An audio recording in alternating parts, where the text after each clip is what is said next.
salaamaaleykum Sénégal salaamaaleykum àdduna ñu ngi leen di béggee di leen siyaar di leen soorab di leen jaajëfal di leen ñaanal jàmm te di ko sàkku ci yéen tey nag ñu seet si sunu mag sunu père sunu xarit sunu référence ci aar bi muy Ibra Italien fa seeni waxtaan ak moom lu bari ci wàllu aar bi ak fi mu toll père nuyu naa la. maa ngi lay fay Guy gi maa ngi fay Sénégal yëpp di fay aussi vraiment people 221. di leen sant di leen gërëm aussi. tey yaa ngi sama secteur Malika ma fekk la nga dajale fi ay xale di leen tàggat ci yenn anam nga leen tàggate. ñoom d'abord c'est l'association des artistes comédiens du théâtre sénégalais. département Kër Massar. dañuy door a juddu mooy li ñuy wax ARCO.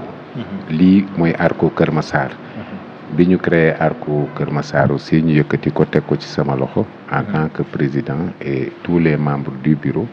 ñuy liggéey ak tous les artistes de Kër Massar. liñ ci jublu aussi boo xoolee ne dafa bari jeune ak daam xale mag ndaw jigéen góor ñëpp dañoo bëgg le théâtre la plupart aussi dañ ko bëgg a pratiquer raison de plus bi ñu wootee gis nga ni mu demee ñëpp a ñëw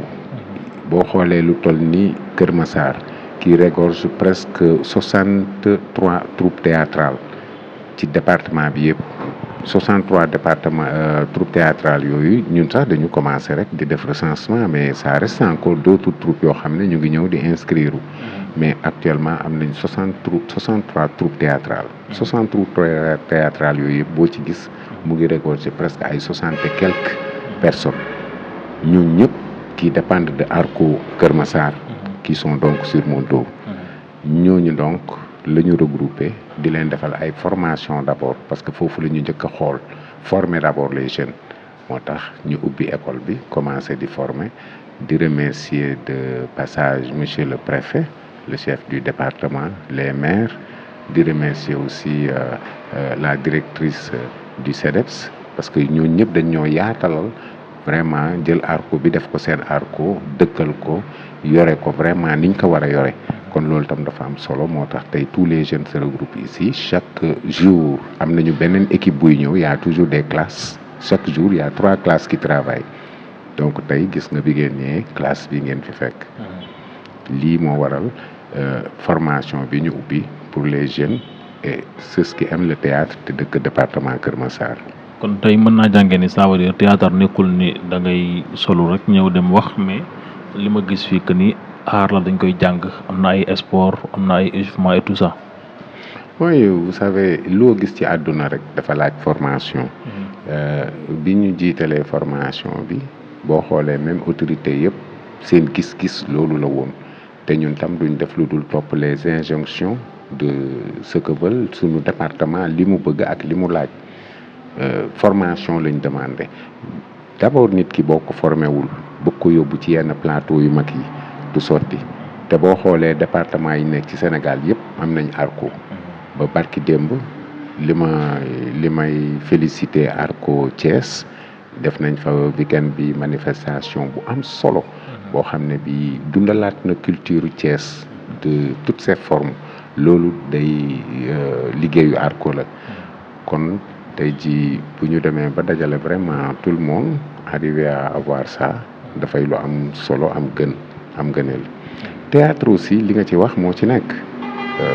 théâtre du loo xam ne da ngay jóg rek dem di ko def théâtre dafa laaj formation loo gis ci àdduna dafa laaj formation mais théâtre moo ci raw parce que théâtre dafa composé loo gis ci àdduna ñu ko def rek mu ngi ci théâtre mooy li nga xam ne moo ëmb lépp luy doomu aadama di def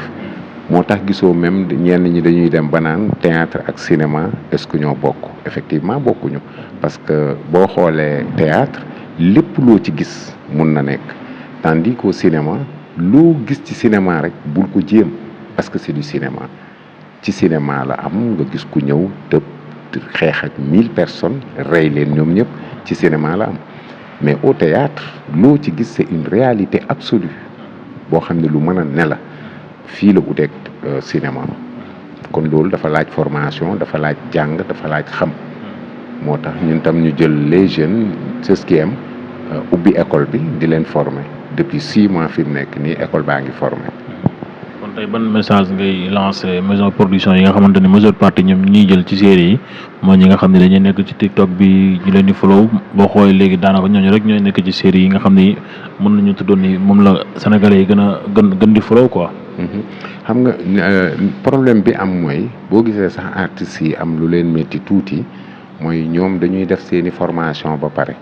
mais les producteurs ou ñeneen ñi nga xam ne dañu yor seeni film saa yu ñu bëggee def seen film dem jël nii ci dans le tas yal na ma bon je regrette je veux pas dire ça mais noonu rek lay demee parce que ñoom dañuy jëm fekk nit ci bureau ça marche suñu xool wax ak moom rafet na ou def na nii mën na def nii ñu jël ko joueloo ko kooku yaa ngi koy dugal ci lum xamul bu fekkee da ngaa bëgg a def série ou da nga bëgg a def benn feuilleton nga jël koo xam ne dafa am formation kooku moo la gën a mën a déggal te moo la gën a mën a indil liggéey bi nga soxla mais boo demee jël ko amul formation xool ko ci lii ma lay wax exemple la ci série yi fii daw yëpp boo xoolee yu ci bëri ci ay catastrophe lay mujj ay xuloo ay xeex ay werante ay gedd ay yooyu c'est parce que non pas de formation mais boo jëlee artiste boo xam ne am na formation benn du gedd deux day déglu producteur te day indi discipline bi nga xam ne jàng na ko sur scène donc discipline théâtrale boobu ki ko am man ñu ngi nii ñun ñu ngi def sunu kii dans la salle te pourtant artistes yi ñu ngi nii ñoom ñëpp di liggéey mais yow mu ngi mel ni kenn nekku fi discipline boobu dafa am solo le silence ci lañ gën a mën a liggéey mu dugg silence boobu tey mooy seen cours moom la ñuy jël moo tax ñun ñu mën a def sax émission ci biir salle bi tout ça c'est des artistes xam naa ci kanam tuuti après sunu caméraman dina leen jël nit ñi dinañ waaru parce que salle baa ngi fees ak artistes yi répété te ñun ñu ngi def sunu émission donc ça c'est très important.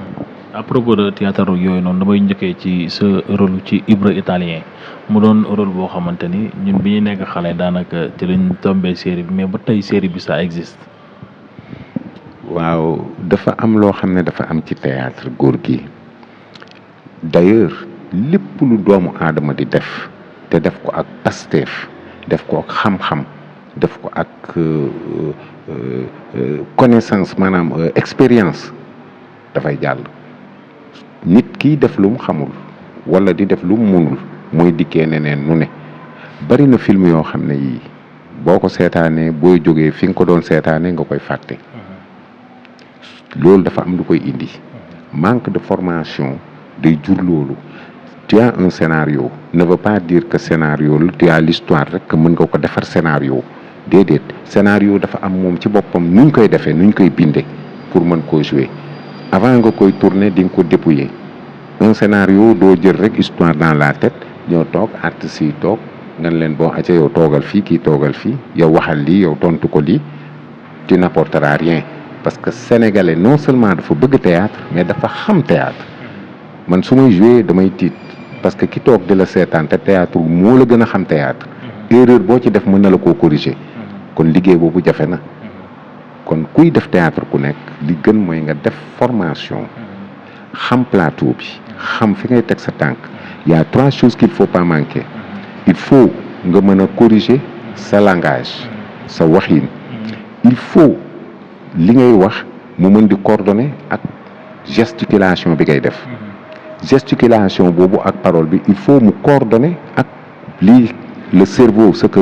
le cerveau pense kon bopp bi ak gesticulation bi ak làmmiñ bi ñooy ànd ñetti ñi ñooy bokk ànd di dem moo tax ki koy seetaan di am lu ko jaaxal di am beneen yëg-yëg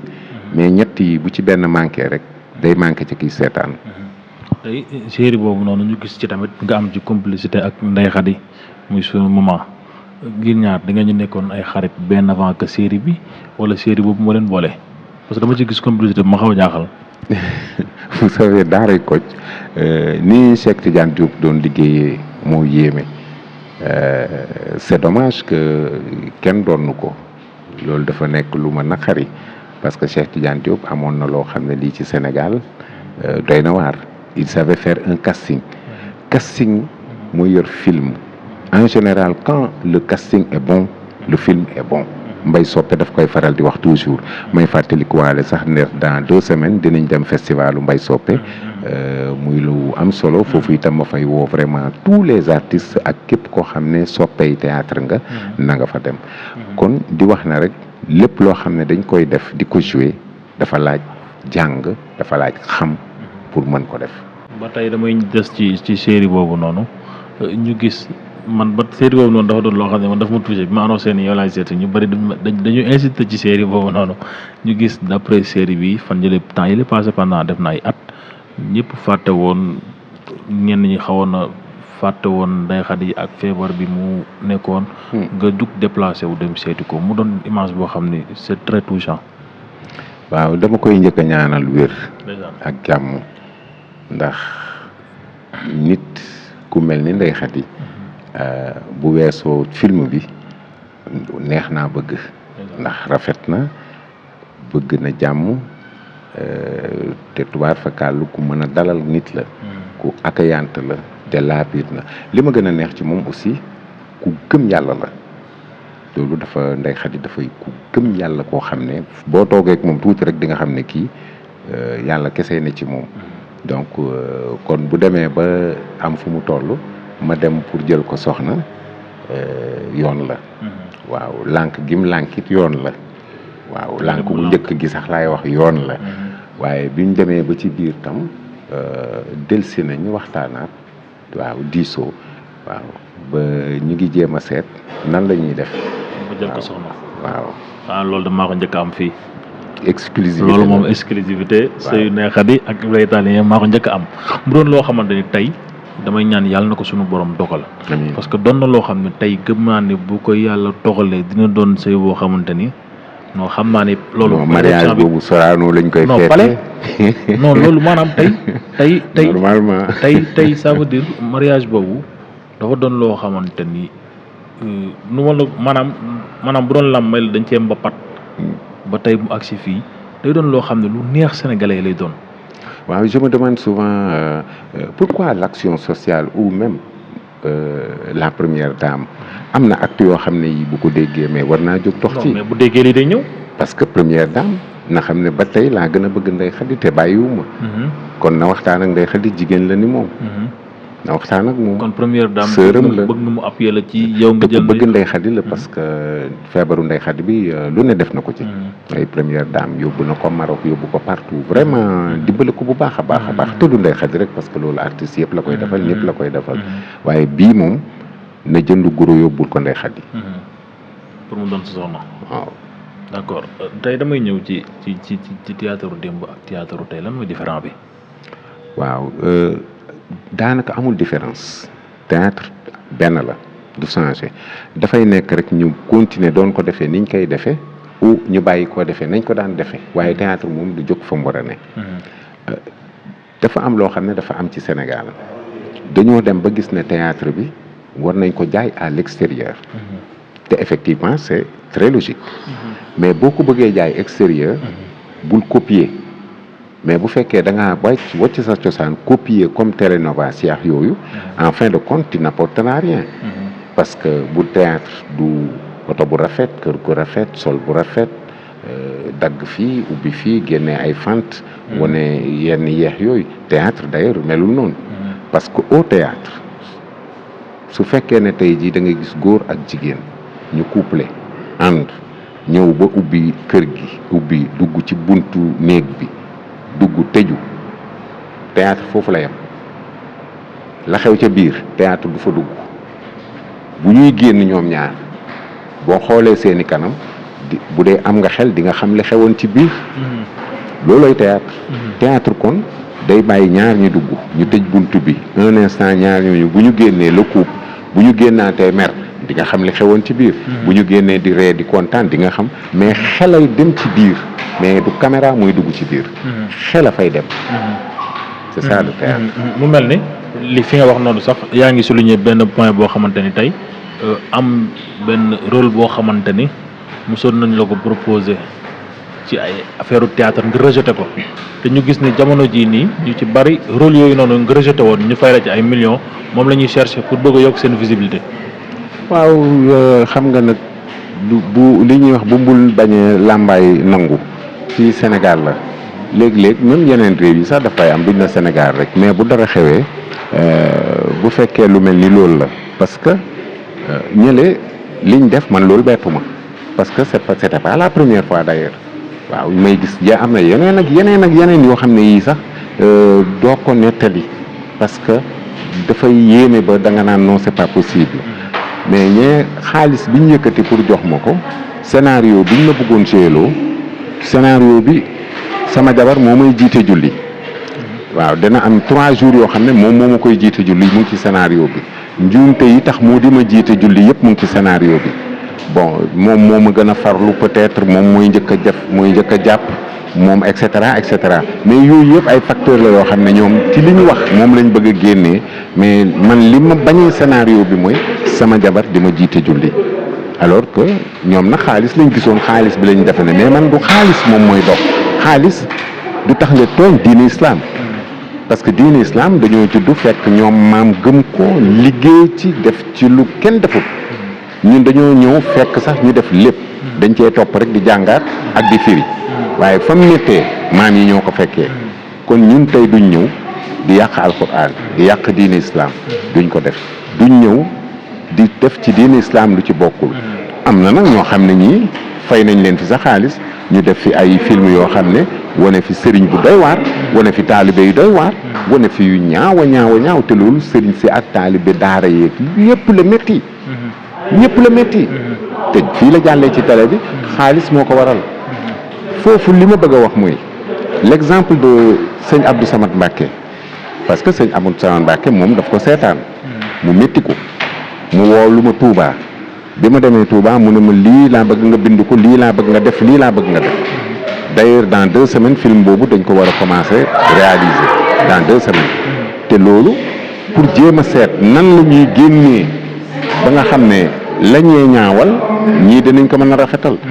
parce que bu fekkee dafa am ñoo xam ne dañu am seen xaalis jóg di def lu ñaaw di ci def seen xaalis di yàq waaye ñeneen ñi nga xam ne baax nañ bëgg lu baax jub te am xaalis ñoom tam nañ ko génnee contre ñële su ko defee ñoom tam dinañu wone réalité diine islam naka la demee ngir keneen bu koy wone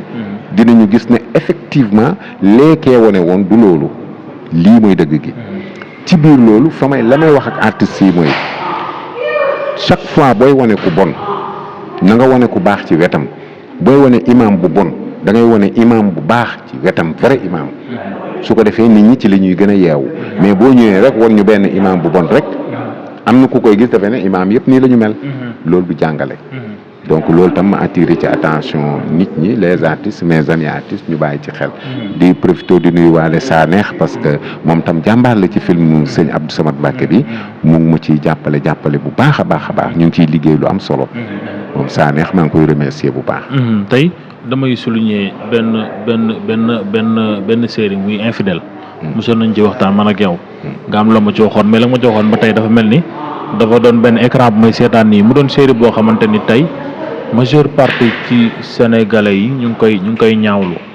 que seen habillement ak li ñuy wax di saaga bu demee ba artiste di saaga ci ay série ak di ci sol ay silibu kase est-ce que loolu tamit jotul yéen ngeen jug xeex loolu bon xam nga théâtre tamit dafa bari loo xam ne daf ko war a wone théâtre dafa bari loo xam ne daf ko war a wone cela ne veut pas dire que ne lee baaxul kenn du ko wone ki nga xam ne par exemple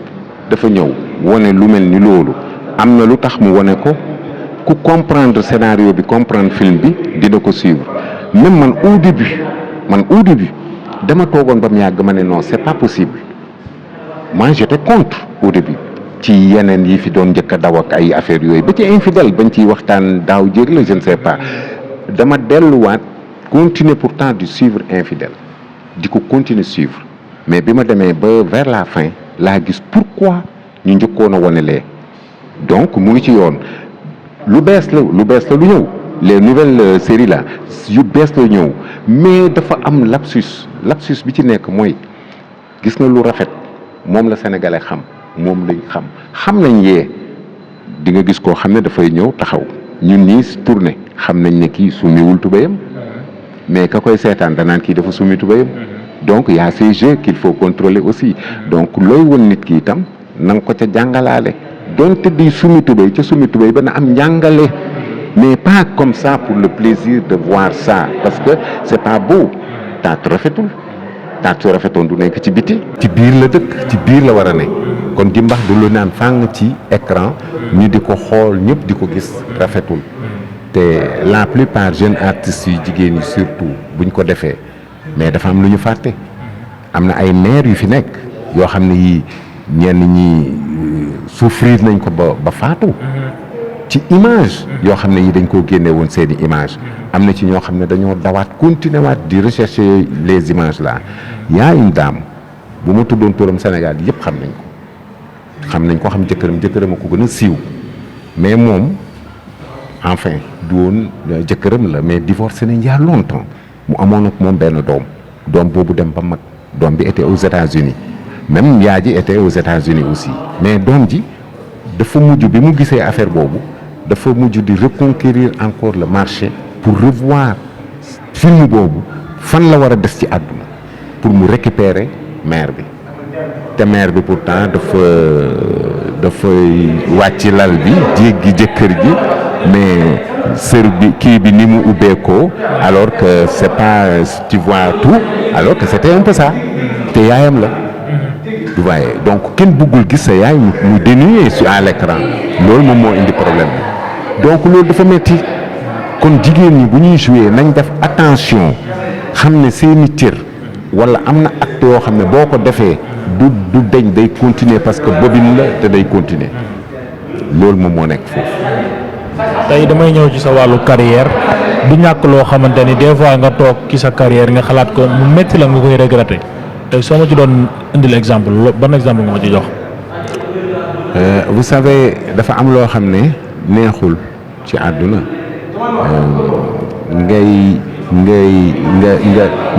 nga bëgg nit mu jege la lool di la jàngal xam-xam bu rëy ngay waaxuy dama ko ñëw benn bés nga ñëw fekk ko muy nelaw nga ñëw toog def na nga daan def ndeke yii nelaw yi ndekete dootu ci jóg ba mukk choc boobu ci saa si da ngay naan est-ce que di nga jàngati est-ce que di nga mënati est-ce que di nga xamati est-ce que di nga avancer est-ce que di nga évoluer kon koo mën a yaakaar ci àdduna rek war naa mën a xëy bés dem te loolu deesu ko sóor mbetteel boobu daf ma dal ci àdduna te j'étais trop jeune mu jaaxal ma trop métti ma trop aussi. La deuxième chose est que bi ma demee dans l'armée nationale am na jamono xam nga boo nee ci jeune bëgg a dem bëgg a guerre bëgg a xeex am tàngat googu ñu war a dem Sud Liban bi ñu demee ba aéroport ñu retourné ma contingent bi yëpp c'est parce que bokkuma woon ci boobu contingent ñu retourné ma de l'aéroport mais keroog de l'aéroport à la maison plus les semaines qui ont suivi tuuti ma suicidé wu parce que je me suis dit moi est-ce que je suis militaire ndekete man dama bokkul ci contingent boobu ci bële laa bokk et ce n'est que 2 semaines après lañ ma rappelé won ma contingent bi ma bokk te contingent boobu laa àndal dem Sud Liban. tey d'après comme fi nga njëkkee noonu kooku nga xamante ni ku la jege woon la nga jékki-jékki gisatoo ko moment yooyu noonu lan la def. Ça m'a rendu beaucoup de choses parce que xam nga li ñuy wax maître borom xam-xam dafa yéeme ndax du sa baay du sa ndey jurut la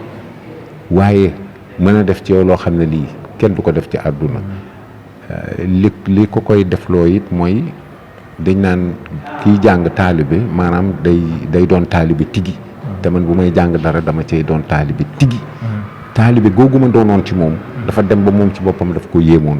tax mu bëgg ma ba def ma ci boppam ndax la ma ca gën a métti mooy lettre ba mu bàyyi moom jox ko ay doomam ndax man maay ki fekkee presque dafa nelaw ma yegsi dafay nelaw sama ginnaaw ma yegsi parce que heure yooyu man maa fa doon jiitu di ko yee kon maa ko njëkk a gis en kii ndekete moom yàlla may na ko lu toll ni bindoon na léppam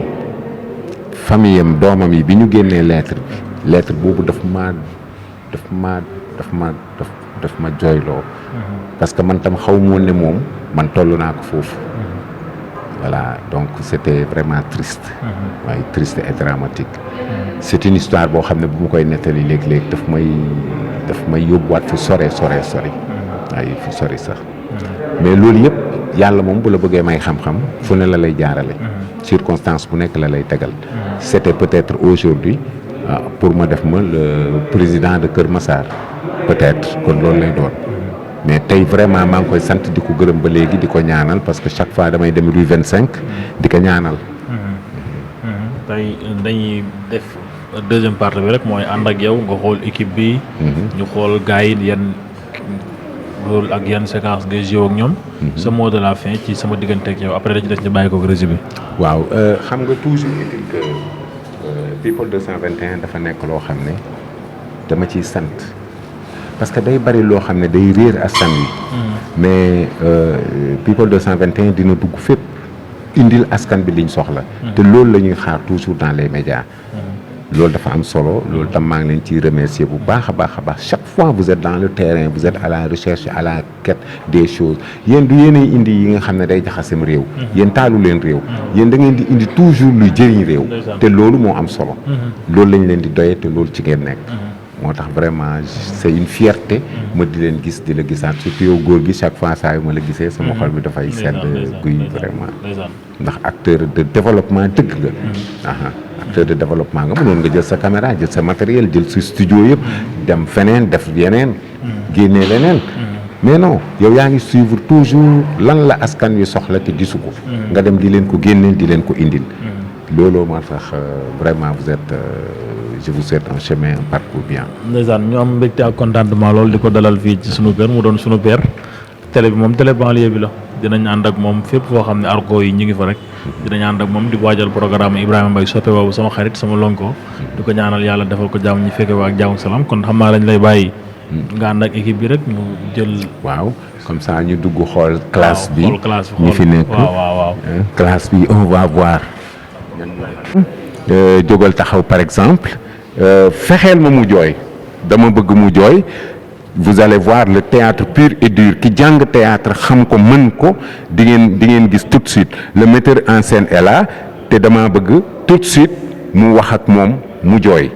kii lañ bëgg jooyam donc xool leen artiste ci concentration ban lay def ba am ba mën a dugg en transe ba mën a jot boppam cela explique que artiste il faut toujours mu génn ci powam dugg dans la peau du personnage nga xam ne léegi dootul moom parce que bu doon moom la du dox di jooy mais ci ki muy xalaat ki mu nekk ci ki muy jouer loolu moom moo koy pousser à pleurer et surtout bu fekkee ne un scénario dafa prévoir ne artiste bi fii dafa war a jooy bokkul ak ki nga xam ne da ngaa dem fekk ko ci bureau bi wala nga romb ko ci mbedd mi copte ko yóbbu ko wala dafa rafet wala da laa neex bokkul soo bëggee def film da ngay dem jël artiste buy répéter artiste buy travailler là nous allons voir ça en direct Lansana est là son metteur en scène l'actrice est là dañoo bëgg mu jooy tout de suite Lansana. ok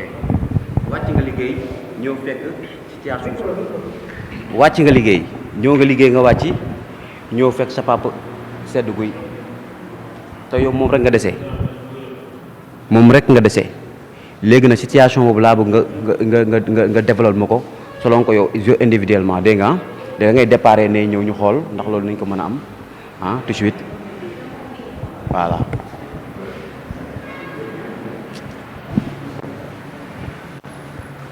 voilà action yi dem.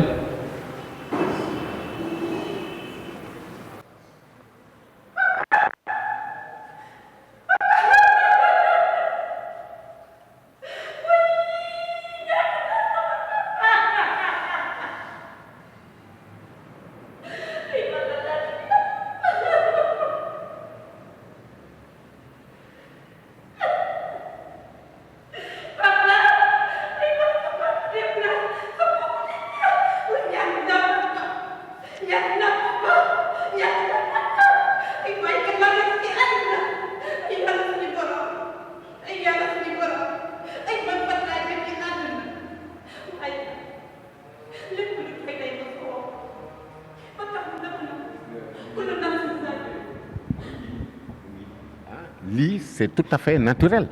kii xam nga ne sànq mu ngi taxaw di reetaan kon soo bëggee artiste bu la jouer ce film da ngay dem seet artistes yi travailler guddi ak bëccëg di répéter mais soo demee fekk nit ci bureau nga chippé ko du xam sax li nga bëgg moo waral yenn série yëpp di am ay wax ak ay coow parce que ñi ñuy joué loo c'est pas de bonne duñu ay sont pas formés mais lii nga xam ne yow yaa ko gisal sa bopp vraiment du coup mu jooyal la yii jooy te jooy yii boo ko xoolee nga xam ne kii bokkul ak kii jël ay mentalaton ak yooyu di ko def sa bopp cela dit que ça c'est Arco Kër Massar qui travaille comme ça avec leur boo xoolee seeni metteurs en scène tous les metteurs en scène sont là chaque classe est représentée par un metteur en scène et il travaille 24 heures sur 24 sur des jeunes te volontairement lañ koy defee bénévolement lañ koy defee amul kuñ ciy fay 1 franc te ñoom guddeeg bëccëg ñu ngi ci cela explique que l'État doit se retourner et revoir le milieu le cercle des artistes parce que ni ñuy def jaay sa bopp hypothéquer sa bopp dem taxaw ci télé bi tu as une famille tu as des frères tu as des sœurs tu as tout mais nga wàcc ko fa hypothéquer sa bopp futteeku indil sénégalais indil askan bi loo xam ne dañ ko bëgg ñii ree ci ñii jooy ci ñii fo ci ñii xam ci kon ñooñu defe naa ne waruñ leen a seetaan kon cela explique que les Arcos doivent être encore une fois reconnus jege leen l'État doit revoir encore le cas des Arcos et surtout l'Arco national donc lii vraiment yéen a ko gisandoo en direct di remercier encore People 221 parce que ñoom ñooy ñiy dox di génnee les secrets qui sont cachés que les gens ne connaissent pas donc ba tey metteur en scène bi lancé na si tu as un mot à dire